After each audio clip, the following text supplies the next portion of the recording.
Hi friends, అందరూ ఎలా ఉన్నారు? ఈరోజు మరో వీడియోతో నేను ముందుకు వచ్చాను. వీడియోకి వెళ్ళబోయే ముందు నాదో చిన్న రిక్వెస్ట్.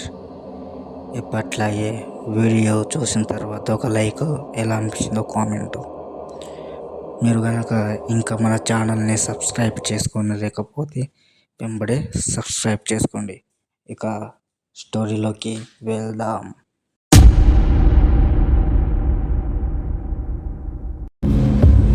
నా పేరు దేవా. నాది మహబూబ్ నగర్ పక్కన ఒక చిన్న గ్రామం. నాకు రీసెంట్గా హైదరాబాద్ నుంచి జాబ్ ఆఫర్ లెటర్ వచ్చింది. నేను వెంబడే ఇంటర్వ్యూకి అటెండ్ అయ్యాను. సుమారు మహబూబ్ నగర్ నుంచి హైదరాబాద్ వెళ్ళడానికి 1 గంటన్నర సమయం పడుతుంది. నేను హైదరాబాద్ వెళ్ళి ఇంటర్వ్యూకి అటెండ్ అయ్యాను. జాబ్లో సెలెక్ట్ అయ్యడం, హైదరాబాద్కి షిఫ్ట్ అవ్వడం అలా జరిగిపోయింది. హైదరాబాద్లోనే ఒక చిన్న ఇల్లు తీసుకొని అందులో నా భార్య, నేను, మా అమ్మ, మా నాన్న నలుగురం ఉండేవాళ్ళం. డైలీ నాకు మా భార్య లంచ్ బాక్స్ పెట్టి ఇస్తుండగా నేను బాయ్ చెప్పడం, వెళ్ళిపోవడం అలా కామన్గా జరిగే విషయం. అలా కొన్ని రోజులు జరగగా ఒకరోజు ఆఫీస్ నుంచి కాల్ వచ్చింది. మా మేనేజర్ ఎక్కడున్నావు దేవా, తొందరగా వచ్చాయి అని చెప్పారు. నేను కూడా ఫాస్ట్గా వెళ్ళడంతో లంచ్ బాక్స్ మర్చిపోయాను. తర్వాత మా నాన్నగారు నా ఆఫీస్ దగ్గరికి లంచ్ బాక్స్ తీసుకొని వచ్చారు. ఆయన గేట్ దగ్గర వచ్చి నా పేరు చెప్పి లోపలికి వచ్చారు. నేను లంచ్ బాక్స్ తీసుకొని, ఎందుకు నాన్న ఇలా వచ్చారు, నేను ఎక్కడ తినేవాడిని కదా అని చెప్పగా, అదేం లేదురా, కోడలి పిల్ల కంగారు పడితేను నేను వచ్చాను చెప్పారు. సర్లేండి రండి ఆఫీస్ చూద్దరు కానీ లోపలికి తీసుకెళ్ళి మా మేనేజర్కి పరిచయం చేశాను. ఆయన కూడా నమస్కరించి పరిచయం చేసుకున్నారు. అలా కొన్ని రోజుల తర్వాత ఒకరోజు నైటు 10:30 మా ఆవిడ నిద్రలేచింది. నేను మామూలుగా బయటికి వెళ్ళడానికి లేచిందని అనుకున్నాను. తను బయటికి వెళ్ళి బావి దగ్గర నిలబడి మాట్లాడుతూ ఉంది. ఎవరని నేను దగ్గరికి వెళ్ళి గమనించాను. అక్కడ ఎవరూ లేరు. తను ఎవరితో మాట్లాడుతుంది అని కొంచెం కంగారుగానే కిటికీ దగ్గరికి వెళ్ళి చూశాను. అంతే, నాకు ఒక్కసారిగా గుండె అయిపోయినంత పని అయిపోయింది. బావిలోంచి ఏదో చిన్న శబ్దం వస్తుంది. ఆ శబ్దం రావడం వల్ల నాకు ఇంకెంత భయం పెరిగిపోతుంది. జాను కూడా వారి దగ్గరతో మాట్లాడుతూ ఉంది. ఈ సమయంలో జాను దగ్గర మాట్లాడే వ్యక్తి ఎవరు అని కొంచెం కోపంగాను కంగారుగాను ఉంది. భయపడుతూనే మెల్లిమెల్లిగా బావి దగ్గరకు వెళ్ళసాగాను. కానీ అక్కడికి వెళ్ళడానికి చాలా భయం వేస్తుంది. కానీ ఎవరితో మాట్లాడుతుందో, ఆ బావిలో ఎవరున్నారో అని తెలుసుకోవాలని బావి దగ్గరికి వెళ్ళాను. వెళ్తూ ఉండగా జాను ఒక్కసారిగా గట్టిగా అరిచింది, వెళ్ళిపో అని. నాకు ఇంకాస్త భయం వేసింది. ఉన్న చోటు నిలబడి కాళ్ళు చేతులు చల్లగా అయిపోయాయి. వణకడం మొదలుపెట్టాను. ఒళ్ళంతా చెమటలు పట్టేసింది. ఇంకాస్త ధైర్యం చేసుకొని జాను దగ్గరికి వెళ్ళి భుజం తట్టాను. తను మామూలుగా నౌక చూసింది. ఏమైందండి అని నన్ను అడిగింది. నేను కొంచెం తేరుకొని, ఏమైందని నన్ను అడుగుతున్నావేంటి, ఇక్కడేం చేస్తున్నావు ఈ సమయంలో అని చెప్పాను. అదేంటి, మీరే కదా నా చేయి పట్టుకొని తీసుకొచ్చారు, తర్వాత బావిలో ఏదో పడింది చూడమని చెప్పారుగా అని నాకు అడిగింది. అదేంటి నువ్వు వచ్చావు, నా పేరు చెప్తున్నావు అని తన మీద కొంచెం కోపడసాగాను. లేదండి, మీరే తీసుకొచ్చారు, బావి దగ్గర తీసుకొచ్చి ఏదో పడింది చూడు, తీయి అని అంటున్నారు. నేను తీయను అంటున్నాను. సరే నువ్వు అందులో దిగు అని నన్ను బలవంతం చేయకపోతే మీరు ఇక్కడ నుంచి వెళ్ళండి అని నేను అరిచాను అని అంది. నేను అలా ఏం చేయలేదు. అయినా ఎలా మాట్లాడుతుంది తను నా మీదే రిటర్న్గా అని ఆశ్చర్యపోయాను. సర్లే ఏదో ఒకటి అయింది అని లోపలికి పదాన్ని తీసుకెళ్ళాను. లోపలికి తీసుకెళ్ళి తనను పడుకోబెట్టి బయటికి చూశాను. అక్కడ ఏదో అలికిడి శబ్దం వినిపించినట్టు అయింది. డోర్ శబ్దం అయింది. గట్టిగా కొడుతున్నారు. భయం వేసింది. ఇటు పక్క చూస్తే జాను పడుకుని ఉంది. నేను కంగారుగానే తలుపు సైడ్ చూశాను. అయినా సరే వాళ్ళు కొట్టడం ఆపట్లేదు. ఏంటని కొంచెం గుండె నిండా ధైర్యం తెచ్చుకొని లేచి ఒక్కో అడుగు ముందుకు వేయసాగాను. అలాగే నా కాళ్ళు కూడా కదలడం లేదు. వాళ్ళంతా చల్లగా అయిపోయింది. భయంగా ఉంది. వాళ్ళు గట్టిగా శబ్దం చేస్తున్నారు. తలుపు కొడుతున్నారు. ఎవరు అని చూశాను. అప్పుడే వర్షం పడుతోంది. నేను మెల్లగా వెళ్ళి డోర్ దగ్గరికి వెళ్ళాను. ఉరుములు, మెరుపులు, వర్షం చాలా జోరుగా కురుస్తుంది. బయట ఎవరైనా ఉన్నారా అని భయంతోనే తలుపు తీశాను. తలుపు తీయగానే అక్కడ మా నాన్నగారు, ఏమైందిరా ఈ టైంలో బయటికి వెళ్ళి వస్తున్నావు అని అడిగాడు. ఏం లేదు నాన్న, బావిలో ఏదో శబ్దం వస్తే చూసి వచ్చాను అని నాన్నగారికి చెప్పాను.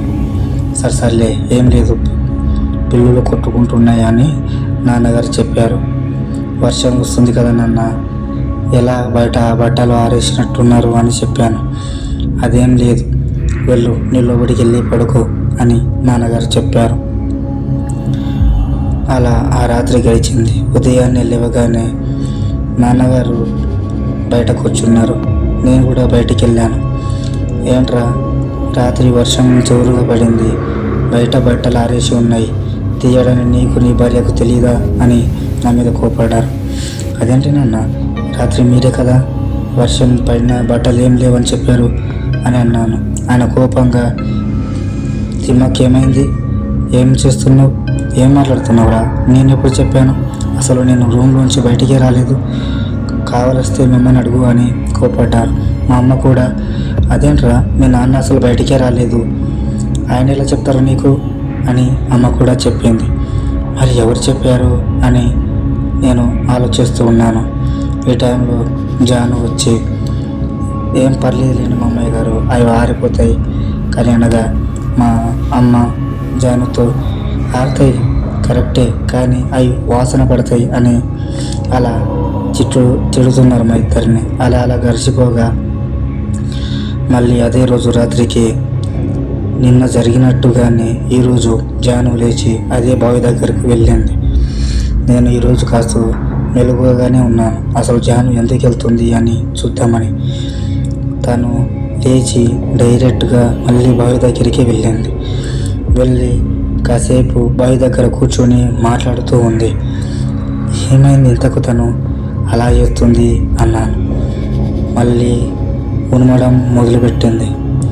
నేను నాన్నగారి డోర్ వైపు చూశాను. డోర్ లాక్ చేసి ఉంది. వాళ్ళు పడుకుని ఉంటారు అని అనుకున్నాను. మెల్లగా మళ్ళీ కిటికీ దగ్గరికి వెళ్ళాను. ఈసారి నిజంగానే గుండె అయిపోయినంత పని అయిపోయింది. అలా జాను ఒక వ్యక్తితో మాట్లాడుతుంది. ఆ వ్యక్తి తెల్ల చీర కట్టుకొని జుట్టు విరబూసుకొని ఉంది.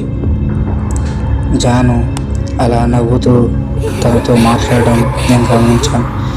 ఎవరు ఆవిడ, తనతో జాను దగ్గర తనకేం పని అని ఆలోచిస్తుండగా వర్షం పడింది.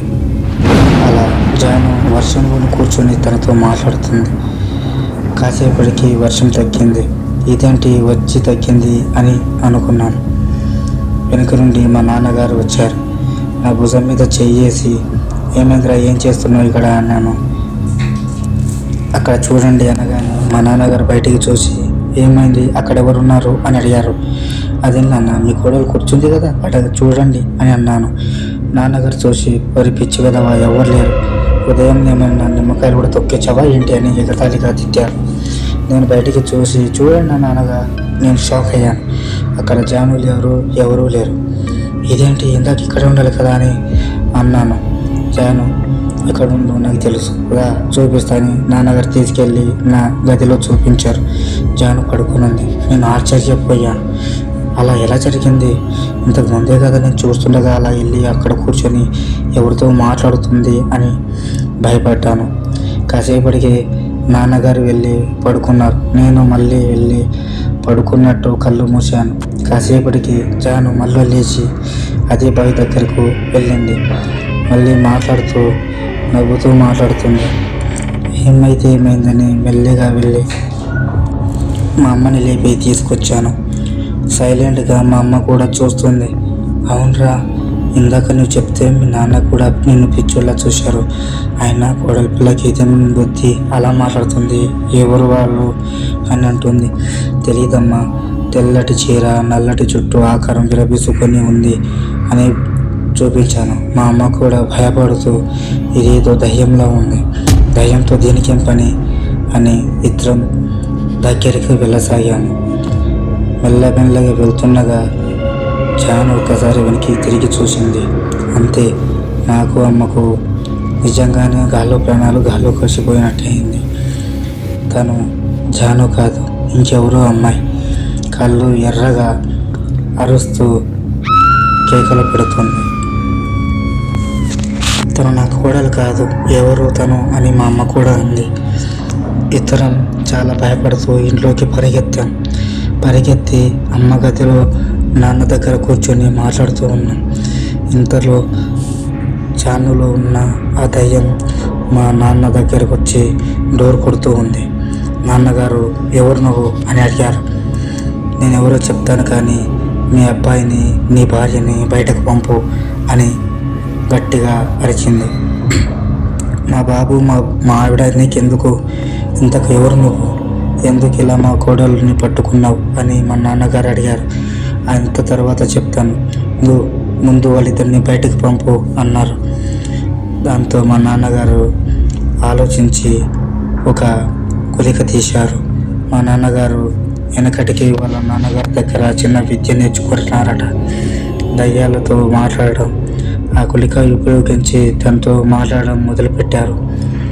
అప్పుడు ఆ దయ్యం చెప్పింది ఏంటంటే, నువ్వెంత బెదిరించినా, నువ్వెంత కొట్టినా నేనెవరో నీకు చెప్పాను, ముందు వాళ్ళిద్దరిని పంపించు అని గట్టిగా బెదిరించింది. మా నాన్నగారు కోపంతో తలుపు తీసి ఆ గుళికను తన నెత్తి మీద పెట్టి ఓ మూలను కూర్చోబెట్టి, ఇప్పుడు చెప్పు నువ్వెవరు అన్నారు. తను ఏడుస్తూ ఇలా చెప్పసాగింది, నా పేరు పద్మ, మా ఆయన పేరు రవి. మా ఆయన ఎప్పుడు తాగి వచ్చి నన్ను అనుమానించి రోజు కొట్టేవాడు. చాలా ఒక్కొక్కసారి చెప్పు, బెల్టు, కొరడాతో కొట్టేవారు. చర్మం పీకు వచ్చేది. ఆ బాధ తట్టుకోలేక నేను సూసైడ్ చేసుకున్నాను. ఇదే మీ ఇంటి ముందులో ఉన్న బావిలోనే దూకి చచ్చిపోయాను. నేను ఇంతకుముందు ఇదో ఇంట్లో ఉండేవాళ్ళం, కానీ ఇరుగు పొరుగు వారు చూసేవారు, కానీ మా ఆయన నన్ను కొడుతుండగా అడ్డుకొని నన్ను రక్షించిన వాళ్ళు ఎవరూ లేరు. చూసుకొని వాళ్ళ చెవులు వాళ్ళు కొరుకునేవాళ్ళు. నేను ఎంత ఏడ్చినా, ఎంత బాధను అనుభవించినా ఎవరు పట్టించుకునేవారే కాదు.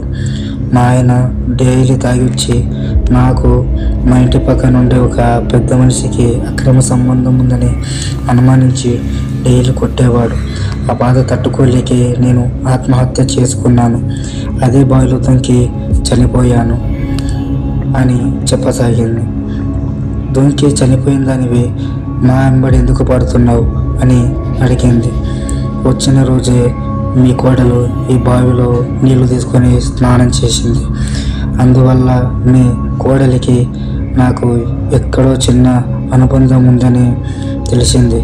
అందుకే తనతో మాట్లాడడం మొదలుపెట్టాను. తనతో స్నేహం చేయాలనుకున్నాను, కానీ దాన్ని మీ అబ్బాయి మీ భార్య ఇద్దరు కలిసి చెడగొట్టాలని చూస్తున్నారు. అందుకే వాళ్ళను కూడా చంపేద్దామని నాకు కోపం వచ్చింది. అందుకే ఇలా చేశాను అని తను ఏడవసాగింది. మీ ఆయన చేసిన దానికి, ఇరుగు పొరుగు వాళ్ళు చేసిన దానికి అమాయకురాలైన నా కోడల్ని ఎందుకు పట్టుకున్నావని మా నాన్నగారు గట్టిగా బెదిరించారు. క్షమించండి, తప్పైంది. కానీ మీ కోడలు నా దగ్గర అలా చనువుగా ప్రేమగా మాట్లాడేసరికి నాకు కూడా తనతో స్నేహం చేయాలనిపించింది అని చెప్పింది. ఇదంతా ఓ పక్క నా భార్య కూడా వింటూ, నాకేంటి ఇలా అయింది, ఇన్ని రోజులు నాకు తెలియకుండా నాకు తెలియకుండానే నేను ఒక దయ్యంతో స్నేహం చేస్తున్నానా, నాకు అసలు ఇది కలలో కూడా తెలియదు అని తను కూడా భయపడుతూ నా దగ్గరకు వచ్చి నా ఒళ్ళు వాలింది. కాంతి, మా నాన్నగారు తనని ఇప్పుడే ఇక్కడి నుంచి వెళ్ళిపో అని చెప్పారు. తను సరే వెళ్ళిపోతాను, నన్ను వదిలేయండి అని బ్రతిమలాడసాగింది. మా నాన్నగారు ఆ గుళిక ఇట్లా లాక్కోగానే తను వెళ్ళి మళ్ళీ అదే బావిలో దూకింది. మా నాన్నగారు కంగారు పడుతూ ఆ బావిలో నీళ్ళు ఎవరు తీసుకోకండి అని మా భార్యతో, నాతో, మా అమ్మతో చెప్పారు. మరుసటి రోజు ఒక మాంత్రికుడిని తీసుకొచ్చి ఆ బావి చుట్టూ మంత్రించి ఏదో దారం లాంటిది కట్టారు. దాన్ని బంధించినట్టుగా ఆ జ్యోతిష్యుడు, మాంత్రికుడు చెప్పారు. ఆ రోజు నుంచి ఈ వరకు ఏం కాలేదు. కానీ అప్పుడప్పుడు ఆ బావి నుంచి ఏదో కేకలు, అరుపులు, ఎవరో కొట్లాడినట్టుగానో శబ్దాలు వచ్చేవి.